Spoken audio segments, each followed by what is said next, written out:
في الدين ومواليكم، وليس عليكم جناح فيما أخطأتم به، ولكن ما تعمدت قلوبكم، وكان الله غفورا رحيما.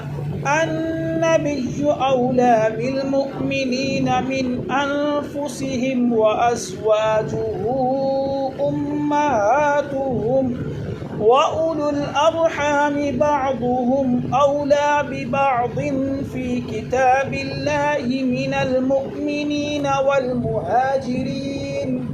والمهاجرين إلا أن تفعلوا إلى أوليائكم معروفا، كان ذلك في الكتاب مسطورا.